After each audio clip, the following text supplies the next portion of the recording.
हर खबर पर होगी आपकी पकड़। डाउनलोड कीजिए एबीपी लाइव ऐप।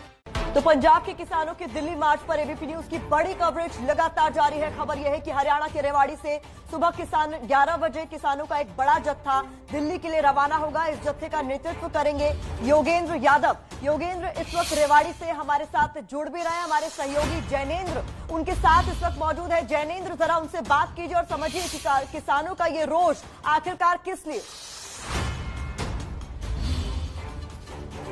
बिल्कुल प्रतिमा, योगेंद्र यादव जी मेरे साथ हैं। उसके पहले मैं एक छोटा सा बस अपडेट दे दूं कि जो दिल्ली जयपुर हाईवे है उसमें फिलहाल कोई नाकेबंदी नहीं है, गाड़ियां आराम से आ जा रही हैं। किसानों का जो दिल्ली कूच है इस रास्ते से वो तकरीबन 11 बजे होना है। गुरुग्राम, रेवाड़ी, मेवात के किसान जो है वो बिलासपुर के रास्ते मानेसर होते हुए गुरुग्राम और दिल्ली कूच करने की कोशिश करेंगे। हालांकि जाहिर सी बात है इन्हें रोका जाएगा। आखिर क्यों किसान सड़क पर उतरे हुए हैं? मेरे साथ योगेंद्र यादव जी हैं, जो किसान समन्वय समिति है 7 सदस्यीय, उसके एक नेता योगेंद्र जी भी है। योगेंद्र जी, संक्षेप में समझाइए कि आखिर किसान दिल्ली क्यों पहुंचना चाहते हैं? सरकार 3 ऐसे किसानों के बारे में विधेयक लेके आई, कानून लेके आई, जिसे पहले चोर दरवाजे से ऑर्डिनेंस के जरूर लाया गया, उसके बाद धक्के से संसद में पास किया गया। किसान कहते रहे हमसे बात तो कर लो, पूछ तो लो। 20 सितंबर को किया गया। उसके बाद से देश भर के किसान सड़क पे हैं।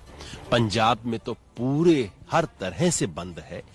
25 सितंबर को किसानों ने भारत बंद किया। देश में कम से कम 10,000 जगह ये हुआ।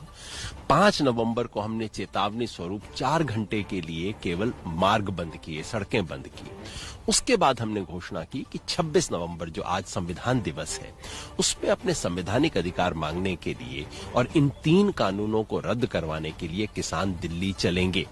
आज वो दिन है और सरकार बजाय किसानों के सुनने के, सरकार सिर्फ बैरिकेडिंग में व्यस्त है, बॉर्डर बंद करने में व्यस्त है। मेरी सूचना के हिसाब से पंजाब में कल रात की सूचना के हिसाब से कोई 3 लाख से ज्यादा किसान दिल्ली की तरफ कूच कर रहे हैं। योगेंद्र जी, किसानों का जो मसला है वाकई संवेदनशील है। अन्नदाता है हमारा किसान, उसकी बात तो सुनी ही जानी चाहिए। लेकिन जो वक्त है, कोरोना महामारी का वक्त है, दिल्ली के हालात आप जानते हैं। अगर इतनी बड़ी संख्या में किसान दिल्ली पहुंच जाएंगे तो आप खुद बताइए कोरोना महामारी के वक्त में किस तरह का माहौल है?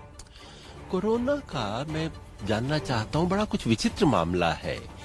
3 दिन पहले यहीं बिल्कुल दिल्ली के साथ हरियाणा के उप मुख्यमंत्री ने एक किसान रैली की। अब कौन किसान आए उस पर मैं नहीं जाना चाहता। हजारों लोग लाए गए, ना कोई मास्क, ना कोई सोशल डिस्टेंसिंग। तो उप मुख्यमंत्री के लिए कोरोना गायब हो जाता है। बिहार का चुनाव होता है तो कोरोना अदृश्य हो जाता है। किसान आते हैं तो कोरोना अचानक आ जाता है।